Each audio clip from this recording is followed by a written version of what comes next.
Salam Indonesia, salam Nusantara dari Sabang sampai Merauke, dari Minang sampai Pulau Rote. Mantalah iman kita, mantalah kasih kita, mantalah pengharapan kita tentunya dalam Yesus Kristus yang menjadi Tuhan dan Juru Selamat kita. Jangan katakan bahwa Yesus bukan Tuhan, jangan katakan pula bahwa Yesus bukan Juru Selamat. Dia adalah Tuhan, dialah Juru Selamat. Ada banyak orang yang mengatakan Yesus bukan Tuhan, Yesus bukan Juru Selamat. Tapi jangan percaya kepada mereka, percaya pada firman Allah. Karena mereka adalah pendusta, pengikut ajaran setan-setan dan para nabi-nabi palsu. Tapi kalau engkau mengikuti ajaran Tuhan, engkau akan diselamatkan. Bagi orang yang percaya, engkau akan diselamatkan. Bagi orang yang tidak percaya, engkau akan dihukum.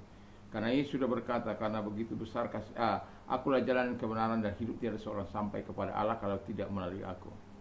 Dan keselamatan tidak ada dalam siapapun juga selain dalam Dia, Yesus Kristus. Karena di bawah kolong langit ini tidak ada nama lain yang diberikan kepada manusia yang olehnya kita diselamatkan selain dalam Dia, Yesus. Jadi karena begitu besar kasih Allah akan dunia ini sehingga Ia mengaruniakan anaknya yang tunggal supaya setiap orang percaya kepada yang tidak binasa melainkan beroleh hidup yang kekal. Dengan mulut mengaku engkau dibenarkan, dengan hati percaya engkau dibenarkan, dengan mulut mengaku engkau diselamatkan. Kiranya Tuhan Yesus memberkati kita dan Tuhan Roh Kudus menolong kita untuk bisa mengambil keputusan yang terbaik sehingga keselamatan dari Tuhan ada senantiasa menyertai kita. Dan bagi yang sudah, dia terus mendapat kekuatan dari Roh Kudus. Tuhan Yesus memberkati. Mari kita berdoa. Dalam nama Tuhan Yesus Kristus, kiranya Tuhan menolong kami untuk menghayati kehendak Tuhan dalam hidup ini. Dalam nama Yesus, haleluya. Amin. Saya akan membacakan Filipi 1 ayat 29. Sebab kepada kamu dikaruniakan bukan saja untuk percaya kepada Kristus, melainkan juga untuk menderita bagi Dia. Haleluya. Ini ajaran yang aneh, yang udah suruh percaya, jadi bukan hanya dipercaya, harus menderita lagi. Nah, akan sulit bagi kita untuk memahami ajaran Kristus ini kalau kita tidak dipenuhi oleh Roh Kudus. Karena apa? Kita akan banyak orang, kita sudah lihat bagaimana mereka bersungut-sungut, bagaimana mereka marah kepada Tuhan. Bahkan hamba-hamba Tuhan berkata, aku tidak melayani Tuhan lagi sebab Tuhan memperlakukan aku tidak adil, Tuhan memperlakukan aku tidak benar, karena aku melakukan apa yang baik dan benar di mata Tuhan. Kenapa aku menderita? Wah, ya, orang-orang percaya menderita, bersungut-sungut, marah pada Tuhan, marah pada tetangga, marah pada pada semua, marah pada pendetanya. Nah, kalau kita tidak memahami kehendak Tuhan, itu sebabnya judul kita adalah Kristen sejati, memahami kehendak Kristus dalam hidupnya. Jadi orang-orang Kristen sejati itu memahami Kristus, memahami kehendak Kristus di dalam hidupnya. Karena kalau dia tidak memahami, ini akan terjadi kepatalan dalam hidupnya. Dan ini sangat penting karena apa? Ada banyak orang-orang tidak memahami kehendak Kristus, sehingga ketika mereka mengalami masalah, kesulitan, penderitaan, mereka marah pada Tuhan, mereka marah pada pendetanya, mereka marah kepada orang yang bisa dimarahi. Ya. Justru ketika kita memahami kehendak Tuhan, seperti kalau kita berdoa seolah-olah kerannya Tuhan tidak terbuka, pintu rahmat Tuhan tidak terbuka, lalu kebaikan Tuhan seolah-olah tidak datang dalam hidup kita. Lalu apa yang akan kita lakukan? Apakah kita marah? Apakah justru semakin intens kita berdoa kepada Tuhan? Saya yakin, saya percaya Tuhan, ada maksud Tuhan di balik semua ini. Ada maksud dan rencana Tuhan di balik semua ini. Kalau kita bisa berkata sampai seperti itu, karena kita memahami kehendak Allah dalam hidup kita. Kadangkala seperti ini dikatakan bukan hanya percaya, tapi engkau dipanggil bukan hanya untuk percaya, tapi untuk menderita. Bagi sebagian orang itu mungkin akan menjadi sulit, tapi bagi orang-orang yang mengerti bagaimana Yesus yang mati bagi dosa dan pelanggaran kita, bagi kejahatan kita, dan bahkan dia setia sampai mati, bahkan mati di kayu salib.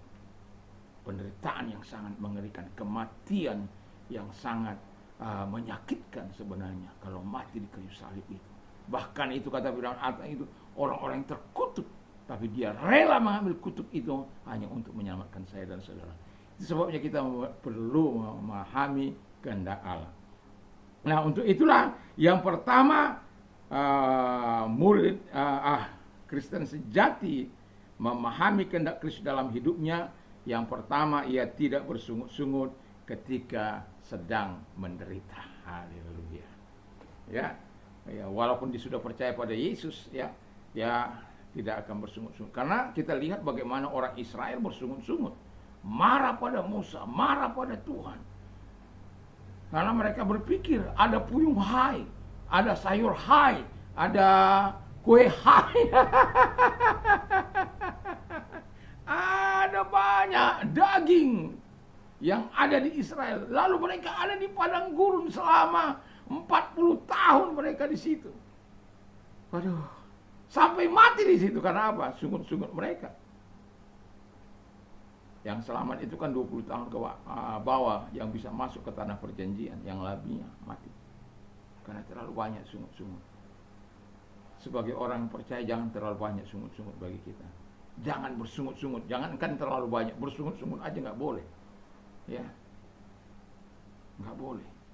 Ketika kita menderita, ucapkan syukur, karena kalau kita tahu kehendak Allah, bahwa kalau kita menderita bukan karena pelanggaran dan kesalahan kita, tapi oleh karena kita percaya pada Dia, itu kemudian Allah sedang turun bagimu. Tapi sulit bagi kita mungkin untuk mempercayainya. Tapi sebagai orang percaya yang murid sebagai Kristen sejati, dia harus meyakini kehendak Allah yang sedang terjadi dalam hidupnya. Tidak ada yang secara kebetulan. Yang kedua, kata firman Allah adalah tidak menyalahkan Tuhan ketika datang aniaya. Ya, ketika peristiwa 171 orang melakukan pedang meletakkan pedang di leher saya, paginya pisau di perut saya, dan dia berkata dari belakang tidak ada. Nah, dia berteriak gitu, Bu Haji menolong saya. Sebenarnya dia Bu Haji itu janganlah di sini, karena saya ada di tengah-tengah mereka. Saya ingin menyaksikan apa sih kok mereka sampai sebegitu hebatnya menyebut nama Allah mereka, tapi perbuatan yang mereka lakukan adalah perbuatan setan, perbuatan yang tidak memuliakan Tuhan. Alkitab mengatakan mereka berbuat seperti itu karena mereka tidak mengenal Bapa maupun Anak. Kalau mereka mengenal Allah maupun Anak, mereka tidak akan berbuat seperti itu. Bahkan mereka berkata mereka berbuat bakti kepada Allah mereka. Wow. Kalau perbuatan-perbuatan seperti itu menyakiti orang, mencara harta orang, mengambil harta orang, sayanya keluar baju di badan, bayangkan itu. Aduh, ya. Tapi saya sadar dengan telanjang aku datang, dengan telanjang aku pulang. Saya bilang hanya kepada istri saya, tidak usah pikiri semua itu. Karena ketika Tuhan memberikan dan mengambil dengan caranya yang kita boleh saksikan kepada mereka, satu hal yang mereka tidak bisa ambil, yaitu Yesus yang dalam hati kita.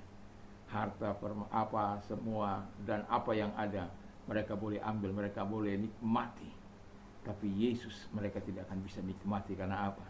Itu hanya hubungan pribadi dengan Dia. Itu sebabnya walaupun sudah dalam keadaan begitu, saya tidur bisa dengan nyenyak. Oleh karena apa? Saya sadar bahwa Tuhan yang harus dimuliakan dalam hidup ini. Tidak perlu bersungut-sungut, tidak perlu marah karena aniaya yang datang kepada kita. Karena apa? Kita punya Tuhan.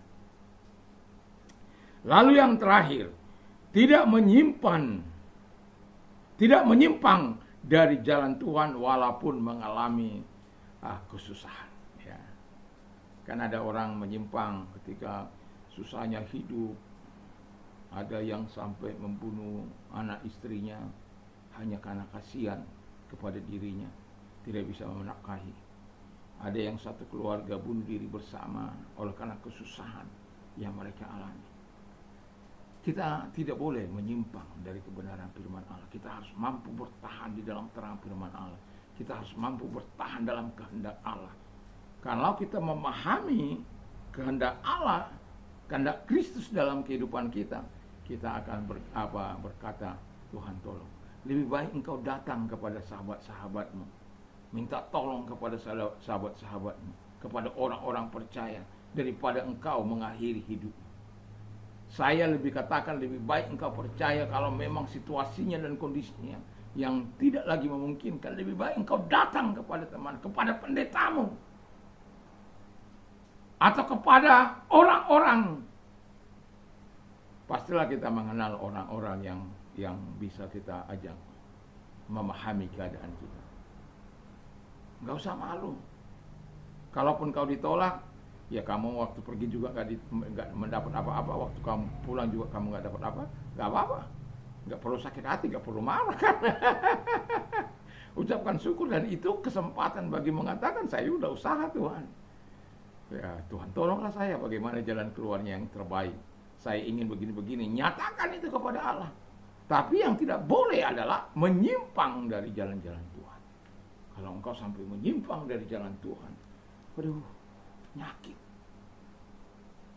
Itu sebabnya terkutuk orang yang mengandalkan manusia, terkutuk orang yang mengandalkan kekuatan sendiri, terkutuk orang yang menjauh dari Tuhan. Mereka akan seperti semak yang ada di padang belantara, yang tidak akan mengalami datangnya keadaan baik, yang akan diam di negeri padang asin yang tidak berpenduduk. Wah, itu nggak menyenangkan itu. Dan itu sebabnya saya mau katakan, jangan lakukan menyimpang daripada Allah. Pahami kehendak Allah dalam hidupmu, sehingga ketika kita melewati seperti yang dilewati oleh Yusuf, dia menjadi pemimpin di tanah Mesir. Ketika kita mungkin seperti hidup saleh, hidup takut Tuhan, menjauhi kejahatan dan hidup benar di hadapan Tuhan, seperti Ayub, 2 kali lipat diberkati oleh Tuhan. Jadi pahami kehendak Allah.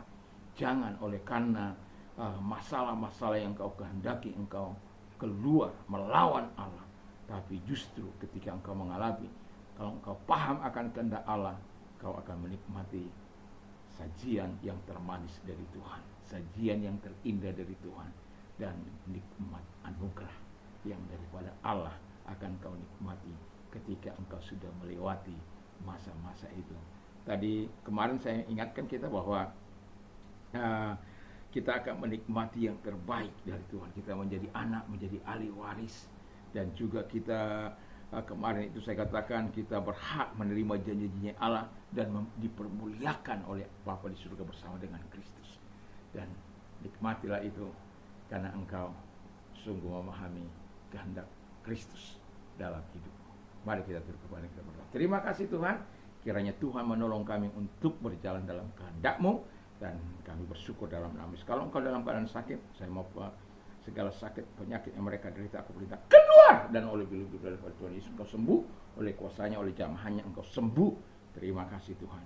Dan kami juga berdoa bagi mereka-mereka yang sedang mengalami masa-masa sulit, kesusahan, penderitaan, mungkin seperti yang saat ini kami khotbahkan. Tapi Tuhan Bapa di surga, kiranya Tuhan datang kepada mereka apapun yang sedang mereka hadapi.